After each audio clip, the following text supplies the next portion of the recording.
Alright guys, today we're going to be talking about the zone diet. So over the 6 weeks challenge, I want you guys to be focusing on the zone diet. Why? Because it works. Alright?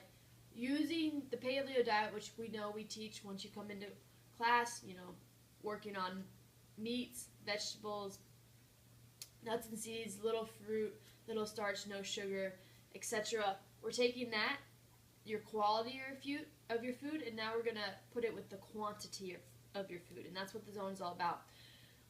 Right now we're in the generation of everyone's talking about counting their macros and if it fits in your macros and doing all this stuff. Well, the zone has been around forever. It was brought into the CrossFit culture early on back in 2005 and sooner, and this is the same thing about counting your macros, but it makes it a lot simpler by putting it into blocks. Alright guys, so what we're going to be doing is we're going to be focusing on our 3 macronutrients, okay? So every meal we have protein, every meal we have a carbohydrate, and every meal we have a fat, alright?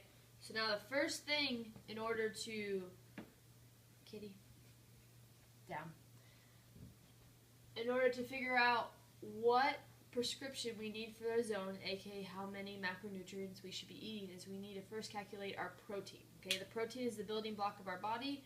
It is going to help us obviously build muscle. It's going to help us recover. It's going to help us function on a daily basis. So if you don't have enough protein in your body, it's harder to lose weight because it's not actually getting repaired. So what we need to do, what I did was I body fat all of you, so we're going to take those numbers. So how we can do this is we take our weight and then we're going to times it by our percent of body fat. Alright? And so remember, whenever we times by a percent, we got to put the decimal in front of it. Alright? So for instance, say I weigh 140.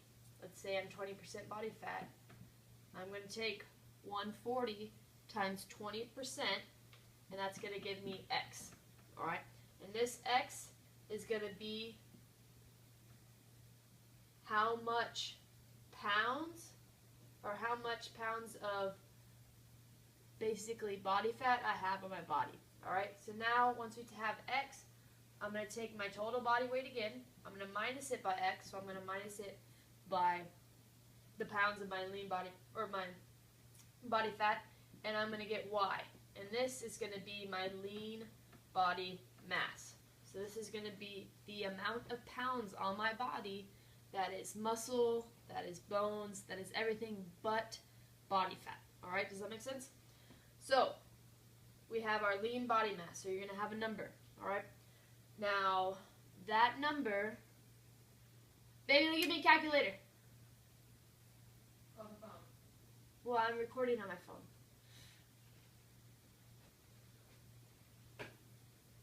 So now we need a calculator. Thank you. So, I'm going to take 140. I times it by my 0.20. Multiply, times it. So that gave me 28. So now I take 120 minus 28, or 140 minus 28, and that gave me 112. So roughly, if I was 140 pounds, had 20% body fat, I have 112 pounds of lean body mass. So I'm going to take that, and I'm going to times it by how much activity I do on a normal basis. Alright, so we either have a moderate level activity, which is 0.7, we have an active, or we have a very active. Alright, if you are closer to sedentary, you'll be 0.6.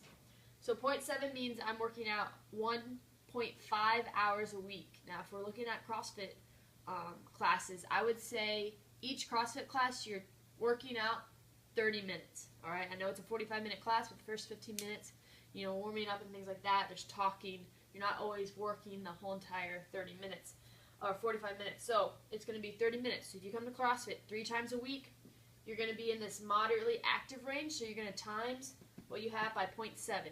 Now, if your job is mainly sitting at a desk and you're still coming to CrossFit 3 times a week, I would maybe still bring your activity level down a little bit, because for the majority of your day, you are sitting at a desk at a computer. Okay, so you would times it by 0.6.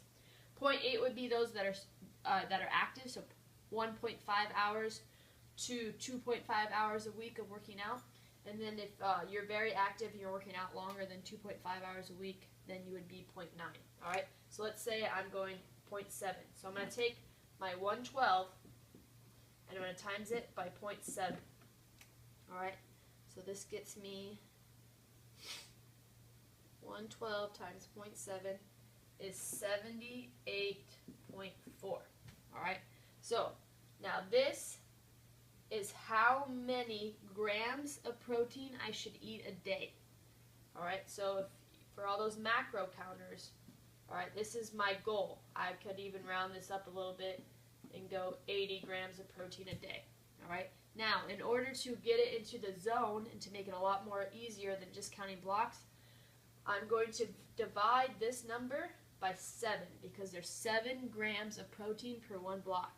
So I'm going to take 78.4, divide by 7, and I have roughly 11.2. All right. So we got this number, and this is how many blocks I am required of eating of protein per day. All right, 11. Now, for the first week, I challenge you all to zone and to go specifically to the numbers that you get from your protein prescription. And then if you start to feel hungry or you're feeling sluggish, then we can kind of tweak the zone from there. All right, but biggest thing is 11 blocks of protein a day is what I'm going to be using for the zone. All right, now moving on to my carbohydrates. Super easy. For every block of protein I need the equal amount of carbohydrates. So I will also eat 11 blocks of carbohydrates a day. Okay, I can break this up into over the course of meals. The same thing for fats. As many protein, carbs, and fats, I'm going to have that many blocks of fat as well. And so I'll be giving you guys a handout that has the breakdown of protein, carbs, and fat where you can see what food gets into that easily. So let's say I have 11 blocks. How I'm going to break this up into my meals is I'm going to have a 2-block breakfast. I'm going to have a 2-block lunch. I'm going to have a 2-block snack. I'm maybe going to have a 3-block dinner. So that's 6, that's 9. And then I'm going to have a 2-block late night snack. So this is dinner, this is a snack, this is lunch, and this is breakfast. So at each of these meals, I'm going to have 2 blocks of protein, 2 blocks of carbs, 2 blocks of fat, 2 blocks for lunch, etc. So anytime I have that block of protein, I'm going to have equal parts of carbs and equal part of fat. All right. Now, looking at the science and the macros behind a block, remember, protein, 7 grams equals 1 block of protein. Carbohydrates, there's 9 grams, equal 1 block. And for fat, you have 1.5 grams. All right? Now, if we break this down into what the zone is all about, it's about eating 30% of your calories are coming from protein, 40% of your calories are coming from carbohydrates, and 30% of your calories are coming from fat. All right? So it's very important that this being in this specific percentages is all about staying in the zone, aka we are maintaining and controlling our insulin levels. So think about if you go eat a big bowl of pasta and then 2 to 3 hours later you start getting sluggish, you want to take a nap, that means your insulin goes up once you eat all that food, because carbohydrates, if you break it down to its molecular level, are sugar, and that's how our body processes it. So then once we hit the high insulin, it all of a sudden drops, and that's when we get sleepy and lethargic. So it's all about controlling our carbohydrates. Now, carbohydrates come in various forms. Our favorable carbohydrates are fruits and vegetables. All right? No matter who you are, you never eat enough vegetables. All right? So I challenge you over this next 6 weeks to eat a shit ton of veggies more than you normally do. All right? Fruits are also a great source of carbohydrates. Our more unfavorable carbohydrates come from grains, rice, breads, pastas, cereals, etc. Alright? Now, these are more unfavorable because they have a higher increase of our insulin than do fruits and vegetables. So for instance, an apple, okay, half an apple equals 1 block. So that means half an apple has 9 grams of carbohydrates in it. 2 cups of broccoli is 1 block. So that means 2 cups of broccoli has 9 grams of protein, or 9 grams of carbohydrates in it. As you can see, that's a lot more food than half an apple. If we go to rice, I'm pretty sure like 1/4 a cup of rice is equal to 1 block, which is 9 grams of carbohydrates. So as you can see, your food quantity based on favorable or unfavorable can differ as you go. It's all based, again, on insulin release. I would say no more than 25% of your carbohydrate source for the day is coming from the unfavorable, and most of your carbohydrate source for the day is coming from the favorable, so fruits and vegetables. Alright guys, so get that in your brain.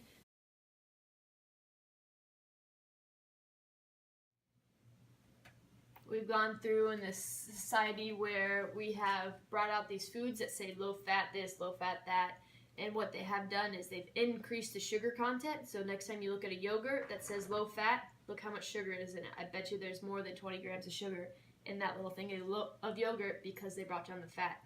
For things have to make it taste good, if you take out the fat, because fat tastes good, you have to increase your carbohydrates, aka your sugar, to make it actually taste better. So don't get caught up in low fat this, low fat that. Don't buy those products. Eat real food and add monounsaturated fat to your diet, and that's where you're going to be key in getting yourself in the zone to lose excess body fat.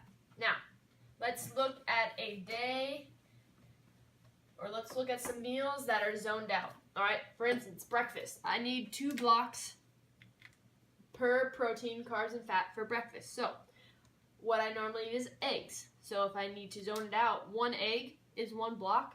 So I need to eat 2 eggs for me to get the 2 blocks. Now think of what I would use for carbohydrates in this source. Let's say I have half a cup of blackberries. That is 1 block. And then let's say I have 2 cups of spinach. That is also 1 block. Alright?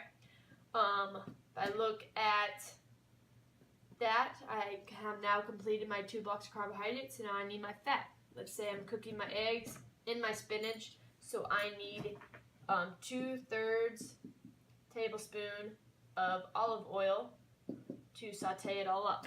1/3 tablespoon of olive oil is 1 block, so 2/3 is my 2 blocks. So that is a perfectly zoned out breakfast for you to eat. As you can see, it's definitely a lot of food. You're going to feel full. You're going to feel satiated, especially for those of you that undereat on a regular basis.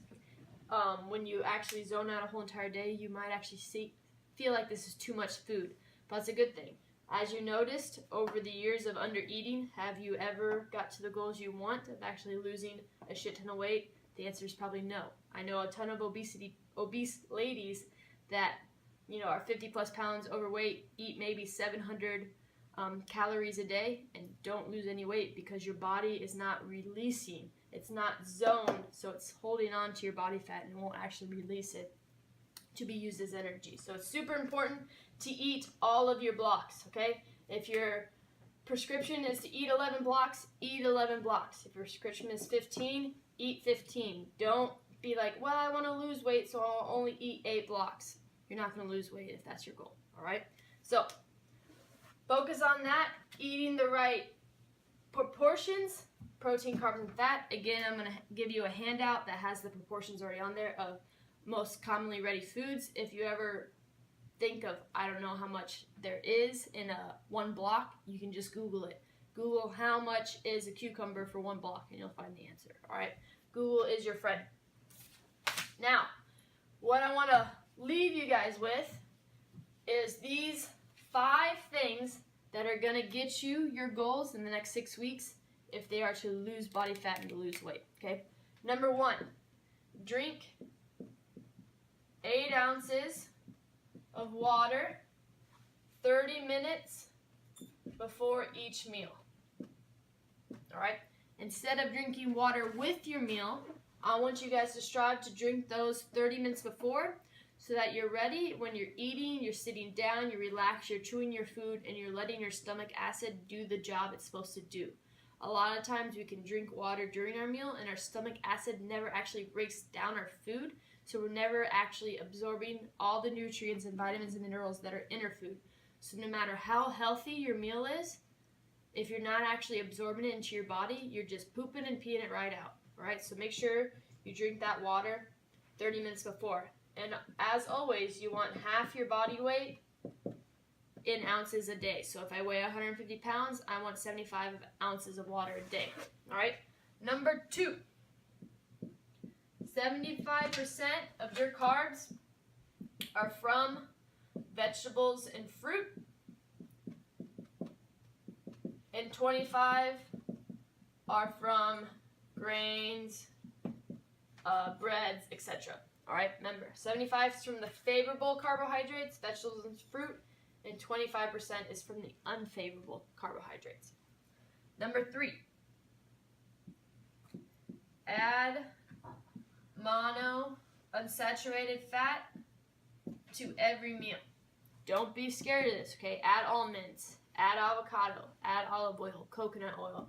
Make sure to get the correct amount of blocks in each day. If you are feeling lethargic and still low on energy, I'm going to tell you to add more fat anyways. All right, so eat the right amount for the next 7 days, and we'll go from there. Number 4, eat a zone meal every 5 hours. All right, so don't let more than 5 hours go in between it. So if I have breakfast at 7, I'm going to have lunch at noon, so that's 5 hours. And if I don't eat dinner till 7 p.m. usually, I want to make sure to have a snack in there. All right?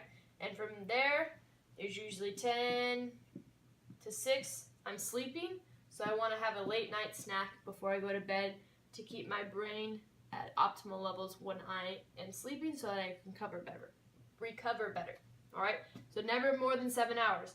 If for some instance you go out to lunch and you don't have a zoned out meal, remember you're only a couple hours away from getting back into the zone with what you eat. So make sure to stick with it. Even if you fall off the wagon, you can always get back on it. All right, guys? And then the last one, I want you to eat a zoned meal 1 hour after waking. All right, so if you are an early morning workouter, this is obviously going to be a little bit different. If you like to go to work out on an empty stomach, that's completely fine. I don't see anything wrong with that. But however, if you ever feel dizziness or extra sluggishness during a workout, that probably means you need a little snack. So maybe taking 1 to 2 block snack before your workout will be optimal. You just have to make sure to put it back into your blocks so you're still having the correct amount of blocks throughout the day. But never let more than 1 hour go upon waking before you eat a zoned out meal, because then that for sure is going to lead you to feeling sluggish and tiredness throughout the day. All right, guys? So focus on these 5 things. Make sure you have your block prescription, okay? Whatever it is for you based on your protein prescription. You're eating that every single day, and I want you to zone every meal for the next 7 days before you do anything. All right, guys? This is my challenge for you. You're going to log it. You're going to feel how it feels, and I'm going to give you feedback based on how you feel after each meal and whatnot. All right, guys, so let's kick it, get in the zone, get results. It works. Do it. It's a hassle, but it's not. It's better for your goal. Okay, know your purpose, know your why. Let's rock this.